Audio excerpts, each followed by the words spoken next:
Paz seja convosco. Louvamos a Deus pelo nosso tempo de comunhão. Queremos mais uma vez entrar diante da presença do Senhor, buscando conhecimento, entendimento, sabedoria, para podermos cada vez mais nos conformarmos a Ele. Finalizamos o primeiro período com a pergunta: o que nós realmente devemos fazer? É claro que Deus nunca se defronta com uma situação desse gênero, Ele é perfeito. O seu conhecimento perfeito impede qualquer indecisão quanto ao que é certo, o que é errado, diferente de mim e de você. Às vezes, porém, quando sabemos o que está certo, existe uma certa relutância na nossa carne em fazê-lo, devido à nossa guerra entre a carne e o espírito. A ação correta normalmente envolve sacrifício, ou ser um golpe para o nosso orgulho, que é um sacrifício. É você querer ir por uma direção e fazer outra. O que é o orgulho? É eu achar que eu estou sempre certo. O erro de Satanás foi achar que ele estava certo. O orgulho dele tomou uma monta tão grande que ele entendeu que ele poderia ser semelhante ao Altíssimo. E ele convenceu milhares e milhares, milhões de milhões a seguirem ele. Imagina o choque que deve ter sido dos anjos ao descobrirem que Satanás não era tão poderoso assim e que eles tinham sido destituídos do cargo de anjos de luz para serem anjos das trevas. Deve ter sido um tempo amargo daqueles anjos. Por exemplo, quando sabemos que devemos confessar um pecado a alguém. Pecado, ele é algo que corrói o nosso interior. A condição de você agir de uma forma errada com um terceiro te incomoda, ou deveria te incomodar. Quando eu vejo que uma situação ela não está boa, houve algum tipo de desentendimento, alguma coisa, eu tenho que tentar de alguma maneira restaurar aquilo. Isso é uma característica minha. Eu não consigo estar de mal com a Carol, ter feito alguma coisa contra ela e eu simplesmente deixar para lá. Não, aquilo me consome, eu fico incomodado, eu tento consertar, eu tento resolver, eu vou ao limite, entendeu? E às vezes passo desse limite para que a situação ela se corrija. Mas também aqui está algo que nunca se verifica em Deus, Ele nunca vacila. Enquanto nós ficamos nessa, será que eu vou, será que eu fico?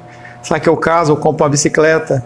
Será que eu mantenho o palio comigo ou eu vendo? O que fazer? A gente fica nessa constante o tempo inteiro. Como a gente trabalha lá com os nossos investimentos, aí a pessoa me pergunta, pastor, ontem me perguntaram, pastor, você acha que ela vai durar até o final do ano?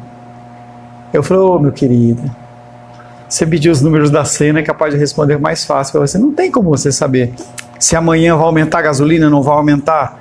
Quantas vezes eu deixei de colocar combustível no carro, estava lá 5,40, entendeu? Eu falei assim, vou esperar um cupom, vou esperar alguma coisa, chega nos dias, está 6. A gente não sabe do futuro. Deus, Ele é diferente de nós, Ele é onisciente, e a onisciência dele não é saber apenas o que acontece no presente. Ele é um ser atemporal, é um ser que está no passado, presente e futuro, para Ele é a mesma coisa. Então Ele vê o meu nascimento, Ele vê a minha morte, Ele vê a minha subida, Ele vê a minha decadência, Ele vê todas as coisas. Ele, Deus, nunca vacila, sempre faz o que é justo e reto, sem a menor hesitação. No dia do juízo, todos serão julgados. Todos. Exceto Cristo, todos serão julgados. Todos que pisaram na terra. Tá. E o cara que não pisou, né? Ficou deitado na cama e morreu, né? Não, esse também vai, né? Eu conto essas piadinhas porque quando a Luísa vai para a faculdade, ela tem que ter alguma coisa para falar no círculo de amizade dela, entendeu? Inclusive, algumas vezes a Carol já compartilhou algumas coisas que ela já ouviu falando que ela vai falar, né? Né, Luísa? Fala mesmo. Deus sempre faz o que é justo e reto sem a menor hesitação. É impossível a própria natureza de Deus agir de modo diferente. A santidade de Deus é, portanto, perfeita, liberdade de todo o mal. Tiago fala, não diga que Deus tenta, porque Ele não pode ser tentado pelo mal. Não há possibilidade, como a gente vê no livro de Jó, e aí é um objeto de estudo, né? Que não é Satanás que está lá no livro de Jó, e sim um anjo do Senhor, e quem sabe o anjo do Senhor, que é a figura de Cristo. Porque a gente vê a figura de Satanás lá em cima de Deus. Mas se você fizer isso, se fizer aquilo, parece que Satanás está tendo algum tipo de ingerência dentro de Deus. Deus, se você tocar na vida dele, se você tocar na família, na saúde, aí Deus parece estar atendendo ao pedido de Satanás. Isso é impossível. Então essa condição não existe. É impossível a própria natureza de Deus agir de uma maneira diferente, porque ele é livre de toda influência do mal. Dizemos que uma peça de vestuário está limpa quando está livre de qualquer mancha, que o ouro é puro quando foi liberto de toda sujeira e toda escória. Desta maneira podemos pensar na santidade de Deus como a ausência absoluta de qualquer mal nele. Quando você entende o conceito da soberania, quando você entende a condição de que Deus ele cria todas as coisas para a sua glória. Nós temos aí, na época que a titia estava viva, ela padecia de dores tremendas o tempo todo, todo o tempo. Nossa querida Diene, de vez em quando tem as crises dela, que ela compartilha comigo. Nós temos a missionária Vânia, que nós estamos abençoando, e ela fala, pastor, que bênção que está sendo esses cultos online, porque eu consigo ir na igreja uma vez a cada 2 meses. É muito difícil para mim, eu sou travada, com dor, com problema, e eu consigo cultuar com vocês. Essas dores, esse agir mesmo essas coisas, é plano de Deus. Por quê?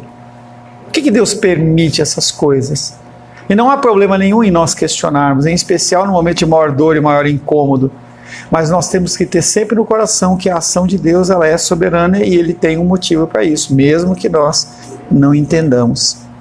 É claro que no momento em que a Diane ligue para mim e compartilhe, pastor, aqui estou gemendo de dor, aguenta aí, irmão, Deus está contigo, é Deus que está fazendo, não é esse tipo de linguajar, a pessoa que está passando pelo revés, ela não consegue entender, mas você tem que sempre estar trazendo esse tipo de ensinamento, e é complicado, porque às vezes eu acompanho alguns funerais, e às vezes alguns pastores chegam e falam assim, a viúva está lá, perdeu o companheiro dela, o marido dela de 40 anos de casado, irmã, para de chorar, para com isso, irmã, Jesus, a alegria do Senhor é a nossa força. Você fala, como é que a pessoa faz? Você nunca viu isso? Oxi! Eles sacam aqueles versículos fora do contexto e carca lá e a pessoa não tem direito a chorar, não tem direito a fazer nada, entendeu? Porque não, se Deus não fez, você também não pode fazer. Os caras deu uma movimentada ali que eu achei que ele ia levar a frente de um carro. A santidade de Deus é perfeita, a liberdade de todo mal. Nunca viu isso, Diane?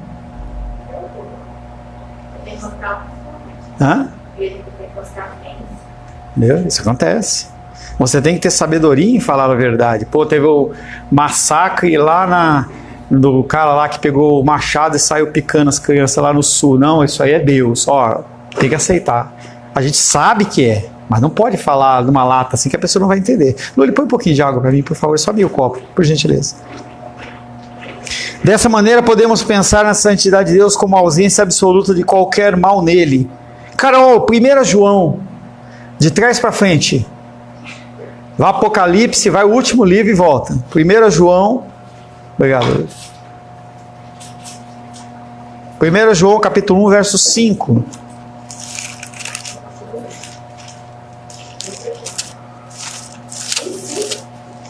Primeira João, capítulo 1, verso 5.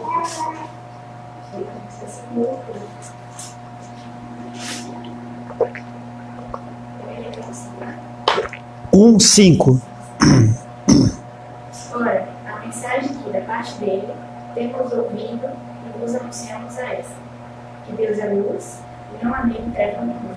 Ponto. João, ele vem trazendo uma condição direta.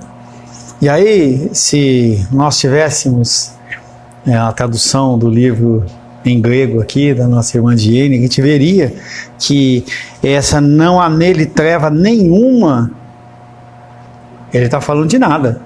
Ele está sendo absoluto. Então, a gente já falei para a gente tomar cuidado em relação à palavra todo, todas.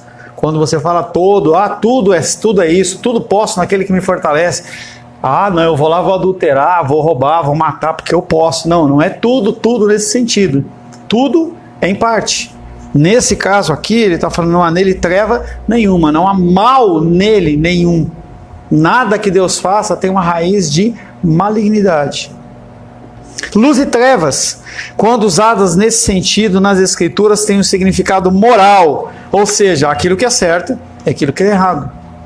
E nós temos que tomar cuidado com luz e trevas, porque Lúcifer, ele é o primeiro trans. Você sabia, né, que na Bíblia tem os trans, né? Satanás, ele é trans. Ele se transveste de anjo de luz. Não estou brincando, é sério? Entendeu? Ele é o primeiro trans. Eu saquei agora, entendeu? Você sabe que é coisa de pastor, né? Ele foi o primeiro trans, entendeu? Ele se transveste de anjo de luz. E o dia do Senhor vai ser um dia de trevas. Então você tem que saber, entender o que a palavra está falando naquele texto, para você não ter... Gostei dessa, hein? Acho que vou até colocar na internet. Entendeu? A gente vê as pessoas tirando a palavra, as frases do contexto, e a gente tem uma interpretação errada. A gente tem que ter a interpretação certa. Luz e trevas, quando usadas nesse sentido nas Escrituras, têm significado moral. O João está nos dizendo que Deus é absolutamente livre de qualquer mal moral, e que é a essência da pureza moral, o padrão. Quando eu trabalhava na Philips, abre aspas, tinha-se o controle de qualidade. Já ouviu essa? Ouviu? Não, né? Eu vou dar uma maquiada, vou mudar a história para você falar que você não conhece, entendeu? É uma expertise. Eu aprendi essa palavra, eu gostei dela também. Entendeu? Não sei se é expertise ou expertise, mas tudo bem. Ex fica meio diferente, né? Fica diferente, né? E aí, quando eu trabalhava na Philips, tinha uma parte de controle de qualidade, em que a pessoa ela ia lá, pegava aquelas peças e ele analisava segundo padrões. E aí ele determinava se aquela peça era boa ou se era ruim, a partir de padrões. Quando nós vamos comprar, agora você vai lembrar da história. Quando você vai comprar uma geladeira, qual é a marca que é boa?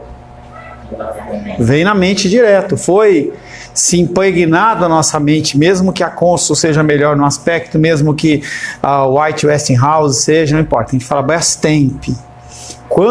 Agora não tanto, porque a gente tem tanto carro importado aí, mas quando era apenas Fiat, Volkswagen, Ford e GM, se tinha o entendimento de que o carro que era mais durável era a Volkswagen, o que era melhor de se comprar porque era mais balanceado era GM, o Fiat quebrava demais. Então a gente tinha padrões na nossa cabeça.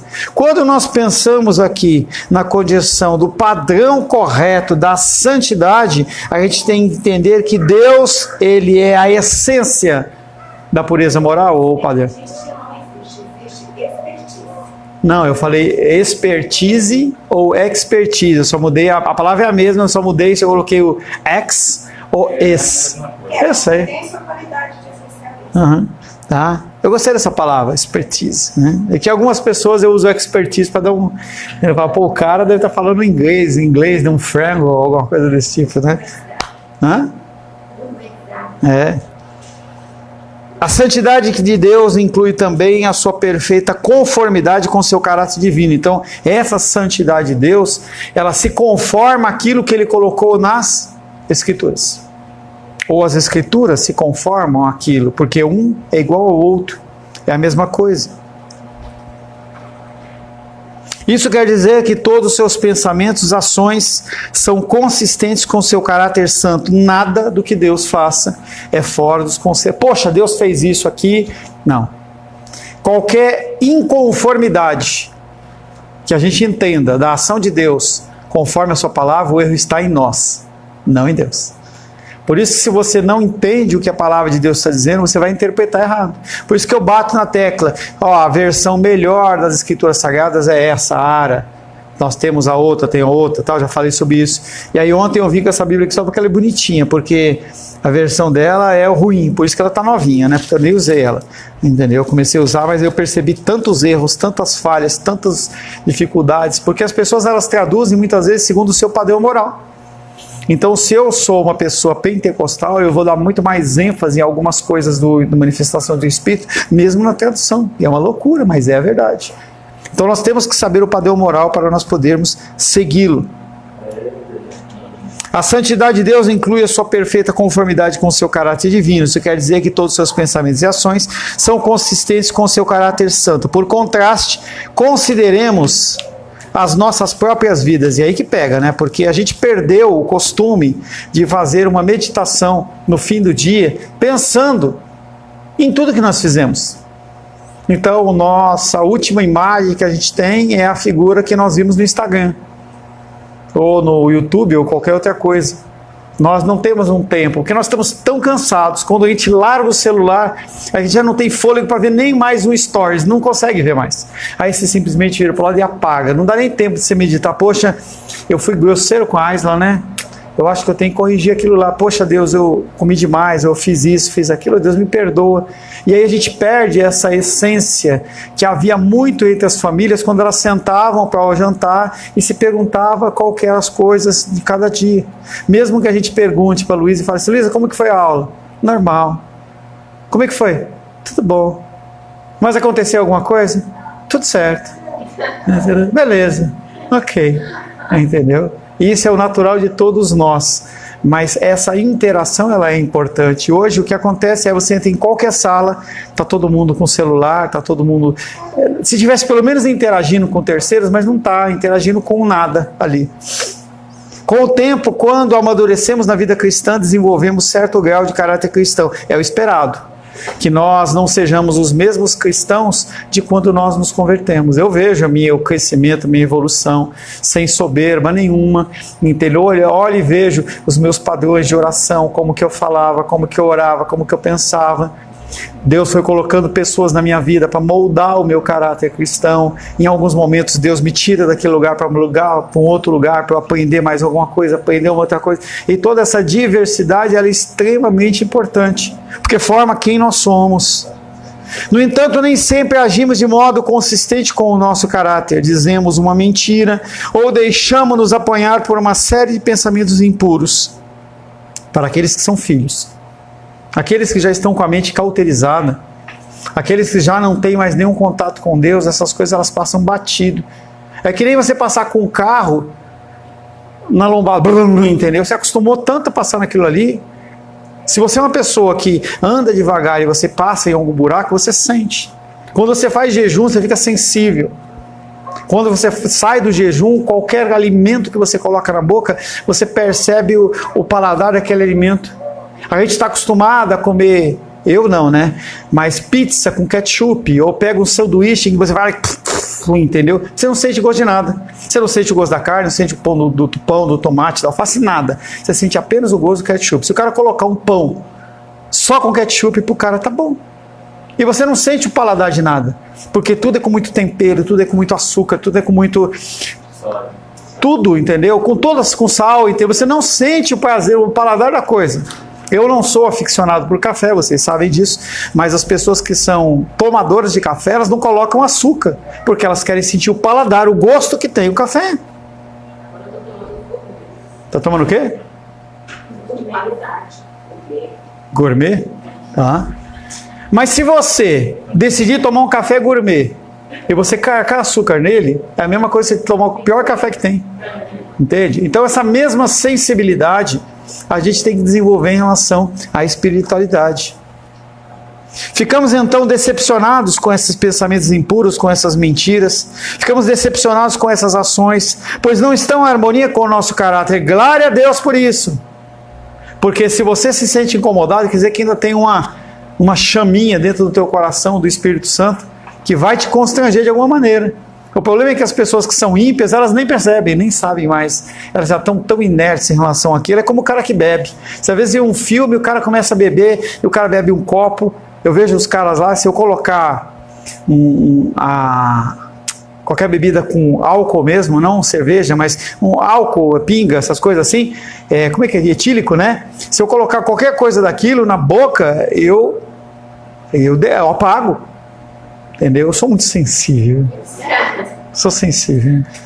Lembro que eu tinha 18 anos e eu fui lá em Santos. E um amigo meu, esse ouviu essa já? Várias, mas tem gente que não ouviu. A Carol tá olhando assim, essa história eu não conheço. Entendeu? E aí tava lá, essa não, você foi maldosa, hein?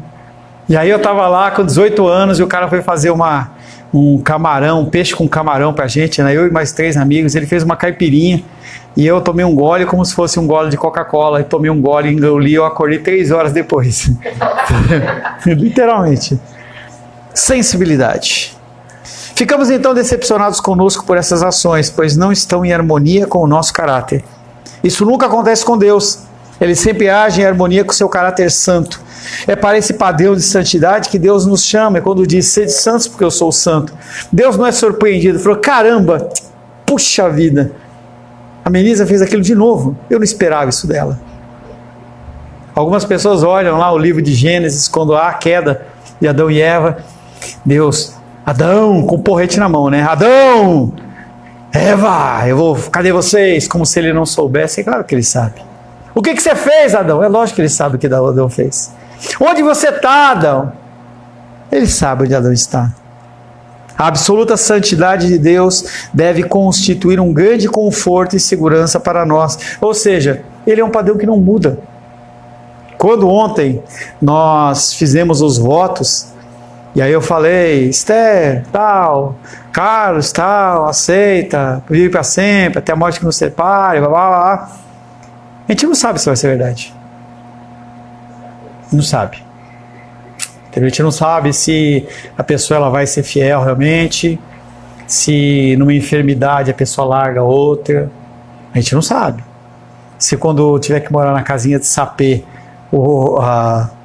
a música é suficiente para embalar o amor da pessoa. Mas, em relação a Deus, não falha. O que ele falou se cumpre. Um dos versículos que eu mais gosto na Bíblia, tanto que eu decorei, é Jó 42:2. Nenhum dos seus planos pode ser frustrado. O que ele determinou, isso vai acontecer. Ele é o Deus do impossível. Mesmo que a gente não queira, ele faz acontecer. E eu tenho começado e aprendido a analisar as coisas que acontecem na vida exatamente dentro dessa perspectiva. Quando uma coisa dá errada, quando eu chego atrasado, mesmo sem querer, quando eu espero alguma coisa que não acontece, eu começo a olhar, não pôr na culpa em Deus ou entrar num contexto fatalista, entendeu? De que eu podia ter feito melhor e não fiz, mas no final das contas eu sei que Deus está no controle de todas as coisas. Isso é um grande conforto, uma grande segurança para nós.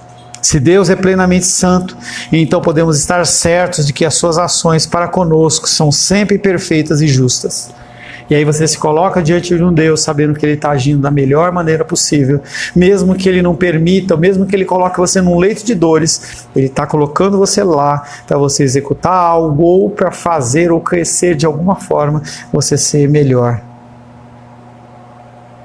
Somos muitas vezes tentados a questionar as ações de Deus e queixar-nos de como Ele é injusto na forma que Ele nos trata, e não há problema nenhum. Isso não é falta de fé. Salmos, Davi, o que ele mais fazia era questionar Deus. Ele questionava Deus, mas ele questionava no seu secreto. Ele não questionava no meio de pessoas, porque as pessoas elas não podem nos ajudar com as dificuldades que nós temos diante de Deus. Quem pode nos ajudar é Deus. E quando eu questiono Deus diante das pessoas, eu estou dando um mau testemunho, dizendo, eu não confio em Deus. E isso é que nem um câncer, faz com que as pessoas elas sejam contaminadas. Da mesma maneira que gentileza gera gentileza, brutalidade e grosseria gera brutalidade e grosseria. Uma voz alta, dura, grossa, ela suscita ira, mas uma voz mansa e branda, ela traz calma, entendendo que voz mansa não é aceitar qualquer coisa, e voz irada não é uma pessoa que está sempre sendo grosseira. Você pode ser uma pessoa firme, falando as coisas de Deus. E aquela pessoa que é de Deus, ela vai entender como um recado do Senhor. Como você pode ser uma pessoa mansa e xingar a mãe do cara e arranjar um grande conflito. Muitas pessoas têm essa habilidade de você entrar numa conversa com a pessoa não eleva o tom da sua voz, mas ela está te agredindo. Ela está te agredindo, ela está te agredindo. E você levanta a voz, parece que você está se exaltando e a pessoa está calma, mas a pessoa não está calma. Ela simplesmente está conseguindo controlar o jeito dela de ser para ela continuar agindo de uma forma pecaminosa, que é errado também. Somos muitas vezes tentados a questionar as ações de Deus e a nos queixar de que Ele é injusto da forma que Ele nos trata. Essa é a mentira do diabo, nós crermos que Deus é injusto.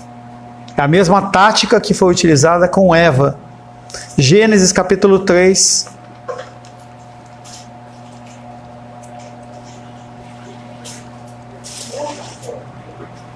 Você, querida. Gênesis 3, versos 4 e 5. Então a serpente disse à mulher: é certo que não morrereis, porque Deus sabe que no dia em que dele comerdes, e se vos abrirão os olhos, e com Deus sereis conhecedores do bem e do mal. Então a serpente disse à mulher: é certo que não morrereis. Eles morreram? Morreram. Tá, mas quando a serpente ela fala com Eva, ela fala uma meia verdade. É certo que não morrereis. E ele também não fala, você não vai morrer. Ele fala, é certo. Ele já começa com a condição positiva. Nós somos mais solícitos ou suscetíveis a quando você começa com uma frase positiva, com uma palavra positiva. Ele não fala, você não vai morrer não, Eva. Ele fala, é certo. E aí, aquilo já dá uma quebrada no coração dela e ela realmente sabia que não, se eles morressem, não ia ter continuidade. Deus já havia falado com eles que a partir deles, a humanidade ela seria criada. É como a figura de Abraão com seu filho. Leva para o Monte Moriá e mata ele. Havia uma promessa sobre a vida do filho, de Isaac. Ele tinha tanta certeza, isso não é explicitado na Bíblia, mas ele tinha tanta certeza que Deus ia cumprir a palavra dele, que mesmo que ele matasse Isaac, Isaac ia ser ressuscitado de alguma maneira.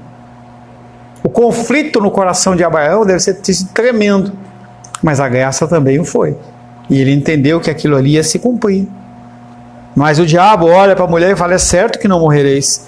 Porque Deus sabe que no dia em que dele comer, se vos abrirão os olhos. E ele não estava mentindo, não. E como Deus, essa palavrinha como, ela é chave na coisa. Línguas como de fogo. E aparece a figura do Espírito Santo na figura corpórea de uma pomba, ou como uma pomba. E aí quando você usa esse como, parece que ela é uma verdade, uma realidade. E ele fala, os seus olhos vão se abrir e vocês serão como Deus, conhecedores do bem e do mal. É algo que nos assombra até os dias de hoje. Nós sabemos o que é certo e o que é errado. Por isso que nós, como filhos de Deus, pessoas que têm o Espírito Santo dentro do coração, nós sabemos quando nós cometemos o erro, como nós cometemos o nosso pecado. Mas a própria natureza de Deus impede que ele alguma vez possa ser injusto. E porque é santo, todas as suas ações são santas. Temos de aceitar, pela fé, o fato que Deus é santo, mesmo quando circunstâncias difíceis nos dão a impressão do contrário. Guerra do Vietnã, guerra da Ucrânia, guerra de Israel, World Trade Center com os aviões, falta de chuva, queimadas, bombas, assassinatos, estupros, violências, agressões, mentiras, a cultura de gênero ascendendo. A gente fica olhando para isso e fala assim, onde está Deus? A gente questiona, entendeu? Sobre essa questão, será que Deus continua no controle? Queixarmos-nos como contra Deus é com efeito negar sua santidade e dizer que Ele não é justo. E eu volto a dizer, o problema não é você se queixar com Deus ou com uma pessoa que possa te ajudar realmente, como por exemplo eu sou sacerdote, que sou o seu pastor. E outra coisa é você ir conversar, poxa, o Nicolas está com problema com a Ais, ele vai lá falar com o Vitinho. O que o Vitinho vai resolver? Ou com o Gabriel, ou com o Felipe. Pode até conversar, mas o que vai acontecer, o que acontece naturalmente é que nós buscamos pessoas para a gente falar mal daqueles que nos magoaram, para que quando aquela pessoa, ela te dá ouvido, para que quando ela também precisar falar, você seja obrigado a dar a guarita. Poxa, ele não me repreendeu, também eu não posso repreender. Aí fica aquele círculo vicioso. em que as pessoas elas ficam buscando auxílio aonde não tem. E quando eu citei Vitinho, Gabriel, Felipe, não é que eu estou desmerecendo eles, eu estou dizendo que se nós buscamos pessoas que são no nosso mesmo nível espiritual ou de amizade, essas pessoas elas não vão falar mal com a gente. Olha os alcoólicos anônimos, não vem ninguém que levanta e fala assim, você bebeu demais mesmo, seu sem vergonha. Não, é isso aí, cara, nós estamos com você, é só palavra motivacional, porque quando eu tiver que falar, você tem que me apoiar também. A gente tem que tomar um cuidado muito grande com isso. Também não é só sacerdotes. Não é só pessoas que são elevadas a cargos, às vezes a gente vê pessoas dentro da igreja que são mais santas do que o pastor, e aí a gente inverte a situação. É melhor falar com o Felipe, com o Gabriel Sampaio, com quem quer que seja, do que falar com o pastor Paulo, porque o pastor Paulo é bocão, ele é mentiroso, ele não fala, então às vezes é melhor. Então a gente tem que procurar sempre uma pessoa em que possa nos auxiliar e nos corrigir, e nos exortar naquilo que nós estamos errados, porque é isso que nós precisamos. Mas eu, pelo menos, eu não sei você, quando eu procuro alguém que vá falar, ô pastor, está tudo certo, como é mal, né? Como a igreja é má, né? Não é mesmo, né? O senhor faz tanta coisa boa, aí as pessoas nem entendem, né? Não é legal? A gente procura isso. Hã? É claro que a gente procura. É como aquela jogada que o Nicolas e a Aisla vão ver. Quando o Joaquim ele crescer um pouco, ele vai querer fazer coisas, vai começar a tomar decisões dele, né? Aí ele vai chegar e falar assim, poxa, eu tô com vontade de jogar videogame. Aí ele vai lá pro Nicolas e fala, papai, posso jogar videogame? Aí o Nicolas fala, filhinho, primeiro você vai estudar, vai fazer suas lições, você já arrumou sua cama? Caramba. Aí vai lá pra Aisla, mãe, coração mole, vai lá e fala assim, ô mamãe, posso jogar um videogame? Oh, claro que pode, meu querido, vai lá. Nós agimos dessa maneira. Nós procuramos sempre pessoas que vão dar ouvido àquilo que nós queremos, do jeito que nós queremos. Já aconselhei muitas pessoas em casamento, em coisas em que você fala e a pessoa fala, não é bem assim não, pastor. Deus pode mudar, Deus pode alterar. Temos de aceitar pela fé o fato de que Deus é santo, mesmo quando circunstâncias difíceis nos dão a impressão do contrário.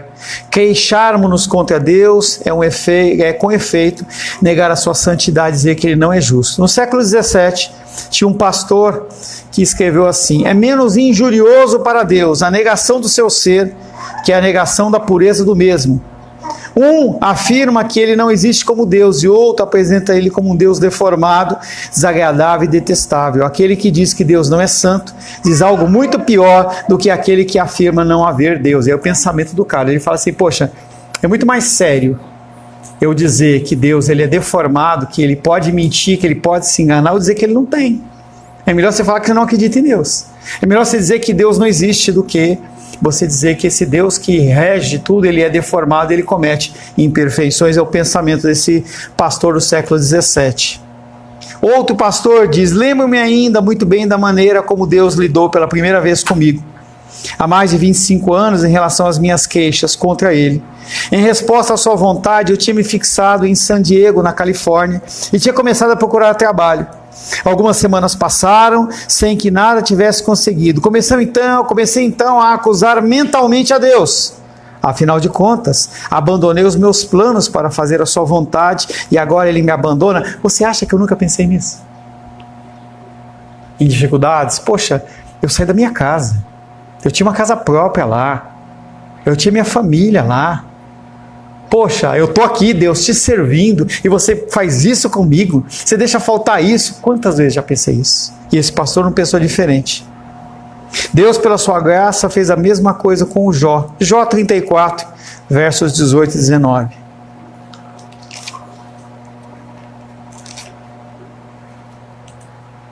Jó 34, 18 e 19. Nicolas, por gentileza. Aonde é Jó? Página 564. Hã?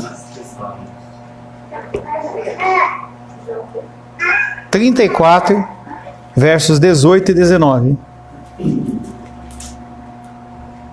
Dir-se-á ao rei, ó Rio. Não. Os homens sensatos começam com... desculpa, eu estou no 34. Desculpa, continua. Dir-se-á, vai lá. Dir-se-á ao rei, ó Rio, ou aos príncipes, ó perverso, quanto menos aquele que não faz acepção de pessoas, de príncipes, nem estima ao rico mais do que ao pobre, porque todos são obras de suas mãos. E aí faltou uma ênfase interrogativa na frase do Nicolas. Dir-se-á um rei, ó vil? Você vai dizer para um rei que ele é vil, que ele é mau? Dir-se-á aos príncipes, ó perversos? Imagina o contexto da realeza, não no contexto nosso de hoje, mas imagina na época de Cristo, ou na época de Jó, ou na época da Idade Média, você chegar para um rei e falar assim, você não presta.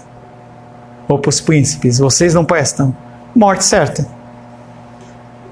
Dir-se-á um rei, ó vil, ou aos príncipes, ó perversos, quanto menos àquele que não faz acepção de pessoas, de príncipes, nem estima o rico, mais do que ao pobre, porque todos são obras das suas mãos. Se os homens, eles fazem isso, imagina Deus, que tem um padrão acima. Se nós olhamos para a ação de homens, de pessoas, e conseguimos identificar ações erradas e malignas, imagina Deus, que tem um padrão de santidade maior. Conforme nós aumentamos a nossa expertise em qualquer área, você começa a ficar cada vez mais julgador em relação às coisas. Então, eu olho para essas flores e falo assim, nossa, como elas estão lindas. Se o Nicolas chegar aqui e falar assim, essa flor está seca, essa flor não dura mais 1 hora, porque ele tem uma expertise maior que a minha em relação a flores. Em relação à santidade, Deus, ele é o padrão da santidade. Então, quando ele julga a gente, ele julga segundo o padrão perfeito, que é o que nós esperamos dos nossos juízes, dos nossos desembargadores, dos ministros. Nós esperamos que eles executem isso, mas não é isso que acontece, porque eles também são movidos pelos seus próprios corações. Por isso que é tão importante a gente orar pelas eleições. Porque quando nós oramos pelas eleições com a motivação certa, Deus, ele vai fazer o que ele quer. Mas se for da vontade permissiva de Deus, que através da minha oração e da sua oração haja uma mudança de comportamento de uma nação, imagina a cidade de São Paulo sendo regida hoje com um orçamento, sei lá, 20 bilhões de reais por uma pessoa que propaga a ideologia de gênero ou que ele propaga o comunismo. Isso é algo que invariavelmente vai chegar nas nossas vidas. Essa influência. O governo de São Paulo, ele é central para uma presidência. Através de São Paulo, os recursos eles andam pelo país inteiro. E eles influenciam também, da mesma maneira que a cultura grega e romana influenciavam. Então a gente tem que orar por essas situações, a gente não pode deixar passar não. Logo, esse pastor falando, né, lembra que ele estava falando que ele questionava Deus, tal, e ele falou, logo ele leu essa passagem, ele se ajoelhou confessando ao Senhor o seu terrível pecado, de se deixar questionar e se queixar da santidade de Deus. Deus o perdoou pela sua misericórdia. No dia seguinte, ele recebeu 2 ofertas de trabalho, simplesmente porque era algo que aquele homem precisava passar. Era algo que aquele homem precisava aprender. O contexto de você agir errado, Deus te confrontar e você ouvir a voz de Deus. Muitas pessoas perguntam, eu não consigo ouvir a Deus. Mas você para ouvir a Deus? Como que eu posso conhecer o Nicolas se eu não converso com o Nicolas? Como é que eu vou conhecer ele se eu não convivo com ele?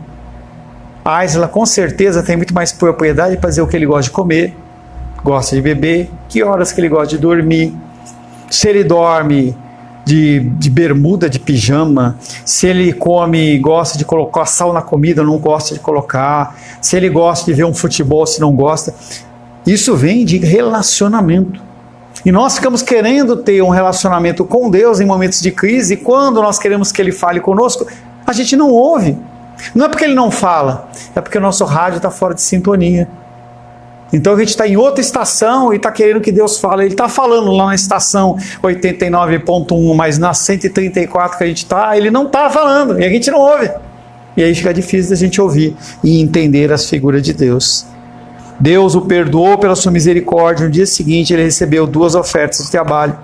O fato de reconhecermos a santidade de Deus é uma das razões que nós devemos louvar a Deus. Se nós entendermos o grau da condição da santificação de Deus, é um motivo. Você não vai conseguir adorar a Deus ou vai buscar a Deus com outras motivações, porque você sabe com quem está falando. Nas nossas orações de quarta, nós sempre iniciamos com uma oração de reconhecimento à grandeza de Deus, à santidade de Deus, em que lá nós podemos entender com quem nós estamos falando. Sabe aquela carteirada que o cara dá na rua? Você sabe com quem você está falando? Eu sou policial, eu sou coronel, eu sou não sei, o senador. Deus não precisa disso. Mas quando você reconhece quem Deus é, você vai de uma forma diferente. Eu vou dizer até para você que você vai devagarinho, porque você sabe com quem você está falando, e você não pode nem exceder sua voz, nem como Jó falar que é justo, porque você sabe que você não é justo diante da santidade de Deus. Amém, queridos? Louvamos o teu nome, Senhor, por mais esse dia, por mais esse tempo de escola bíblica dominical, pelos teus ensinamentos sobre as nossas vidas, que nós possamos ter no nosso coração, Pai querido, a tua palavra gravada, que a tua palavra possa ser, Pai querido, patente aos nossos olhos diante de cada decisão.